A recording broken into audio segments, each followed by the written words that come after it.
बलात्कार, अत्याचार, खून करायला कोणतीही वेळ आली तरी स्त्री ही कणखर असणं खूप गरजेचं आहे। या जागतिक महिला दिनानिमित्त खरंच आपण असं करूया की कोणतीही परिस्थिती आली तर आपण खंबीर असणं खूप गरजेचं आहे। बऱ्याच सुविधा आहेत, मोबाईल आहे, मोबाईलवरती आपण अत्याचार होत असेल काही पण आपल्याला मोबाईल काढता येत नाही त्यावेळी, तरी पण आपण बऱ्याच गोष्टींचं प्रोटेक्शन घेऊ शकतो। आजकाल स्त्रियांकडे बऱ्याच गोष्टी आहेत, 100 नंबर डायल केला तर पोलीस येऊ शकतात, ह्या सगळ्या गोष्टी आपल्याला माहिती आहे। हे मी नव्याने सांगायला हवं असं काही वाटत नाही, कारण बऱ्याच वेळी आपल्याकडे मोबाईलची सुविधा जरी उपलब्ध नसली तरी पण काही वेळेस या व्यक्तीने माझ्यावरती असं काय केलेलं आहे हे सांगायला सुद्धा कधी आपल्याला लाज वाटते, कारण आपली इमेज खराब होईल, पण आपण लोकांच्या मनामध्ये काहीतरी वेगळा आले का या मुलगीवर का, म्हणजे तिची इमेज खराब होईल असं वाटतं आपल्याला, किंवा आपण ही मुलगी म्हणून अशा रीतीने आपल्याला समाजात ओळखलं जाईल। पण खरंच तुमच्यावर कुठलीही गोष्ट अत्याचारित अशी वाटत असेल तर तुम्ही सांगायला हरकत नाहीये, कारण याच्यावरती काहीतरी मार्ग काढता येईल। कारण नेहमीच आपण काय म्हणतो, स्त्री ही कणखर आहे, पण स्त्रीला कुठेतरी खूप नियम येतात आणि त्या नियमामध्ये आपण अडकलेलो असतो, आणि नियमामध्ये अडकल्यानंतर आपल्याला या गोष्टी समाजासमोर मांडता येत नाही, पण समाजासमोर या सर्व गोष्टी आपण मांडायला सुद्धा शिकलं पाहिजे।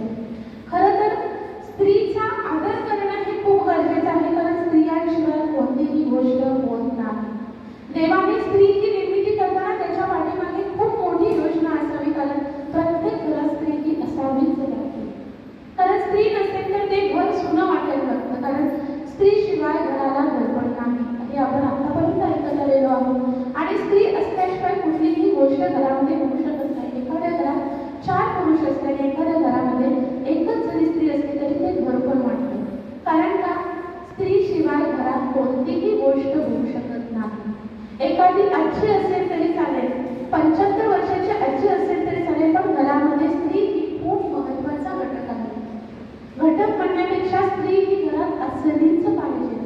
त्या ताईने पण अतिशय सुंदर सांगितलं की आता मुली कपडे घालतात त्यांच्यावरती टीका केली जाते, पहिला चूल आणि मूल होतं, पण आता जनरेशन खूप पुढे गेलेलं आहे, या गोष्टींमुळे खूप गोष्टी कराव्या लागत आहेत। या समाजामध्ये वावरताना या गोष्टींमधूनच आपण पुढे जाणार आहोत। तुम्ही असे गबाळ्यासारखे गेलात तर आपली इमेज तशी समजते, कधी त्या दिसण्यावर जाऊ नये असं म्हटलं जातं, पण दिसणं ही खूप महत्त्वाचं आहे, कारण आपण टाकतील अगदी तुम्ही फाटके कपडे घातलात तरी चालेल, पण आपण टापटी बसणं सुद्धा खूप गरजेचं आहे, कारण खरंच कपड्यांवरती काही नाही। 75 वर्षाच्या आजीवर सुद्धा बलात्कार झाला त्याने सांगितलं आहे, पण 75 वर्षाची आजी काय करत असेल, एकतर 9 वारी साडी दिसत असेल किंवा 6 वारी साडी दिसत असेल, पण समाज आणि समाजामध्ये पुरुषांमध्ये असलेली विकृती त्यामुळे हे बलात्कार आणि अत्याचार होतात। खरंच खूप भयावह स्थिती आहे, पण आपल्या चिपळूणमध्ये आपण खूप सुखी आहोत।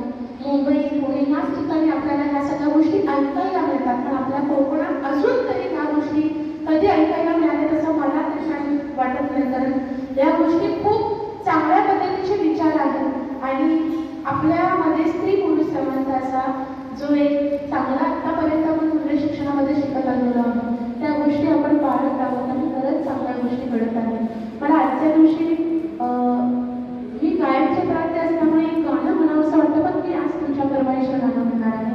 हिंदी गाणं म्हणायचं की मराठी भावगीत म्हणतो। आज मला वाटतं रिगल कॉलेजमध्ये आल्यामुळे माझंच खरंच माझं भाग्य मला शिर्के मॅडम आणि जोशी मॅडम यांनी खरं तर इथं बोलवलेलं आहे, तर खरं तर त्यांचे आभार मी काही खूप मोठी नाही आहे, पण मला तुम्ही सगळ्यांनी मोठं केलेलं आहे आणि तुमच्यामुळे मी आज इथे आहे। तर एक गाणं म्हणावं असं वाटतं, एक भावगीत म्हणते। ऋतुजीवामधलं फुलले रे क्षण माझे नाव, जागतिक महिला दिनानिमित्त एक खरंच माझे आज फुललेले आहेत क्षण आणि हे तुमच्यामुळे फुललेले आहेत, तर मी फक्त एकच करणं म्हणते, एकच मिनिटामध्ये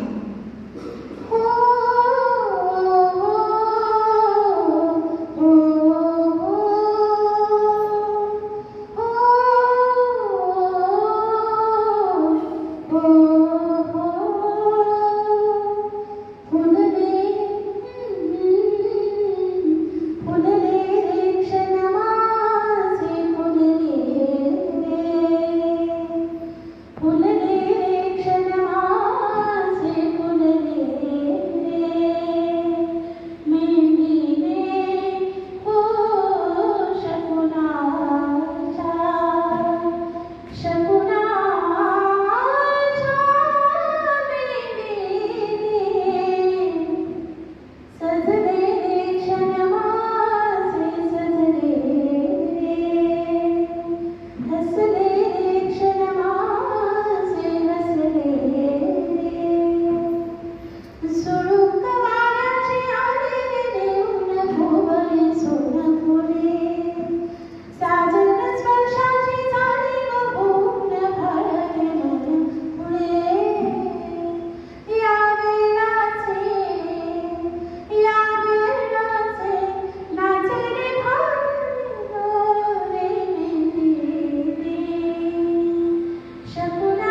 शिक्षक आणि शिक्षकेतर कर्मचारी यांना मी धन्यवाद करते आणि खरंच खूप खूप आभार. तुम्हाला सर्वांना भेटून